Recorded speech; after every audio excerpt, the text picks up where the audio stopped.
Құрметті менің оқырмандарым, мен бүгін сіздерге аяқ қол неге тартылады? Сол туралы айтқым келіп отыр. Көп адамдар келеді, мен аяғым тартылып қалады, я болмаса қолымның басы мұздап қалады деп айтып жатады да. Мысалы, мына омыртқа, көрдіңіздер ме? Омыртқалардың мына әр қайсының нерв жүйелері бұлшық ет арасындағы түгел мына әр бұлшық еттің мына әр омыртқаның арасынан өтеді. Содан кейін мына құйымшақ омыртқа. Көбінесе аяқ қол тартылған тек қана кейбіреу магний жетіспейді деп айтып жатады, тек қана одан емес. Мына омыртқалардың сізге әсерлерінен де болады. Бел омыртқадан, мысалы, қол тартылса, мойын омыртқадан да болады. Бел омыртқадан аяқ тартылса болады. Өте бұның белгілері не дейтін болсаңыз, бел, тізе, сан бойымен тарту сезіледі. Тарту деген энергия жүйелері жүрмейді, импульс дұрыс жүрмейді да, содан болады. Содан кейін бел омыртқасынан кейін немесе остеохондроз бар адамдарда жиі кездеседі. Оған не істеу керек? Белді жылы ұстау керек, аяққа жылы компресс істеу керек, тұз қосылған ванна алу керек болады аяқ қол тартылғандарға. Аяқ қол жаңағы үнемі тартылса, үйіп әлсіреу сезім болса, түнде және жиі оянса, жүрек қағысы қатты болып бұзылса, я болмаса төмен болып, я болмаса қатты болып бұзылатын болса, онда міндетті түрде жаңағы невропатолог, я болмаса кардиологқа көріну керек. Ал енді үй жағдайында не істейміз? Сол туралы айтқым келіп отыр. Көбінесе қолдардың тырысатын мына бұлшық еттердің ортасында сіздің су аз ішкендігіңізден импульс бұзылады. Өте суды аз ішетін адамдарда кездеседі бұл тартылу. Және калий, магний, кальций аз болса, сізде бұлшық еттер тартылады. Яғни оттегі жетпейді ана жерге. Қан айналысының барлығы бұзылады да, оттегі жетпей қалады. Сондықтан сондай жағдайлар болып жатады. Оны қалай қалпына келтіреміз десеңіздер, белгісі солай. Белгісі солай, аяқ қолдың тартылуы неден екенін білдіңіздер? Калий, кальций, магний жетпейді. Ондай жағдайда D3-ді ішу керек, суды көп ішу керек. Адамға суды көп ішіп, кішкене көп жүру керек, және кішкене жаттығуларды жасау керек. Жаттығуларды көбірек жасау керек.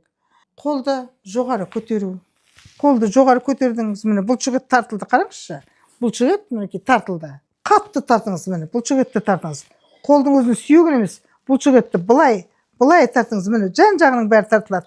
Міне қараңызшы, мына бұлшық ет былай да айландырыңыз, былай да айландырыңыз. Сонда сіздің мына бұлшық етіңіз былай тартылды.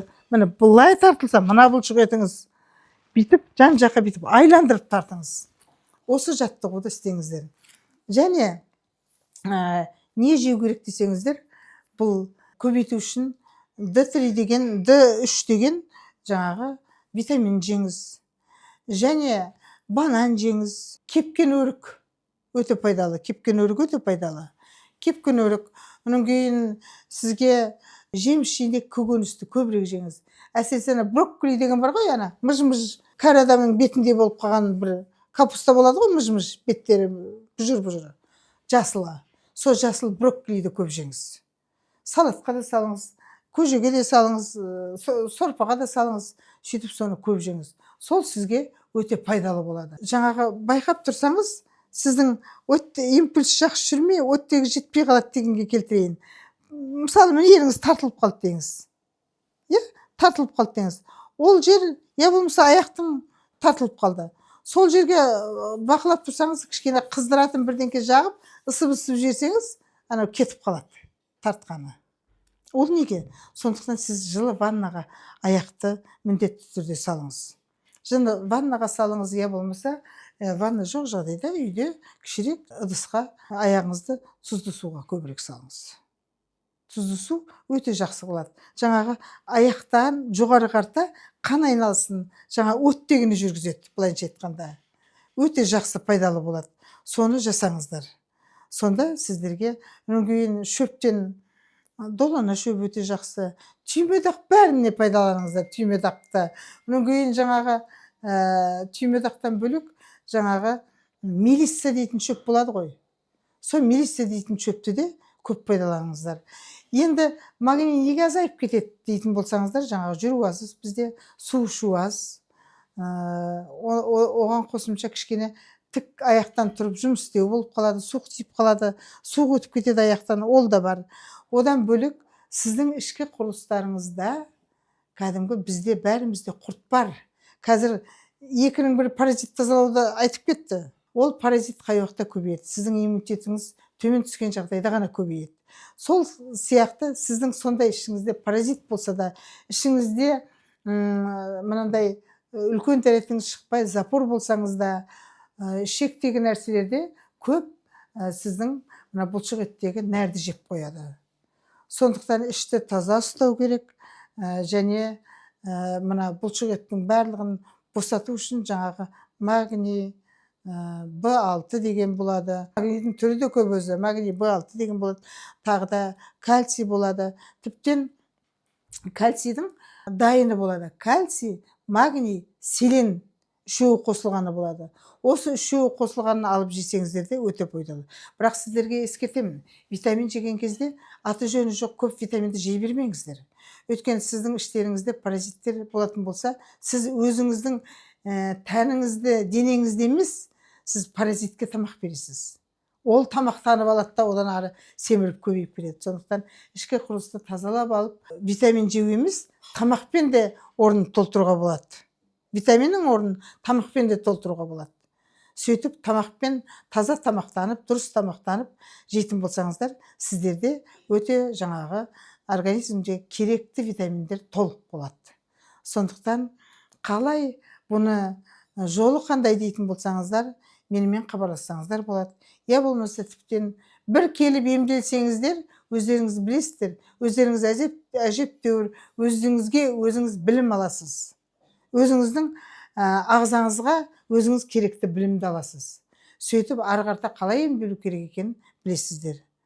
Сондықтан бізбен хабарласып, қай уақытта да келеміз десеңіздер, біздің есігіміз ашық, біз дайынбыз. Және сұрақтарыңыз болса, кейбіреулер жазып жатады, тиктоктың астына жазып жатады, емі қандай деп. Мен кішкентай тиктокта өзімнің сөзімнің өзім мысалы көбейтіп айта алмаймын. Сондықтан сіздер WhatsApp желісінде жазуды ұмытпаңыздар. Жазғанда жазумен де сіздер барлығына мағлұматты түгел ала қоймайсыздар. Мүмкіндік болса, келіп емделсеңіздер тіптен жақсы.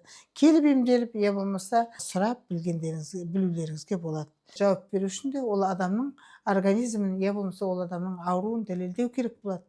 Кейбіреу мынандай ауру едім, маған мына қазақша айтады, мен мынандай аурумын. Күнделікті осы кемінде бір 4 адам қазақша айтады. Мен мына ерім ауырады, мен ерің ауырады. Бүгін ғана біреу звондады, мысалы, асқазаның ауырады деді, 12 ішектің асты несі ішек жіңішкерген деді. Ал енді көріңіз диагнозын қойып. Нақты диагноз керек қой. Ондай жағдайда нақты диагнозбен ғана ем беруге болады. Ем бере аламын ба, бере алмаймын ба? Оның бәрін анықтап шешу керек болады. Сондықтан бәріне білімді түрде, жетік түрде диагнозды біліп емдейтін болсақ, жазылмайтын ауру жоқ. Тікелей келген ауру болмаса бәрі де жазылады. Сондықтан аман сау болайық. Мына менің айтқандарымды істеп жүріңіздер, интернет желісіне бір-біріңізге бөлісіңіздер, қоңыраушаны басып менің каналыма жазылсаңыздар, сіздер көп өздеріңізге керекті емді алатын боласыздар. Сіздермен болған мен Әсеткүл Сәлиева, аман сау болайық.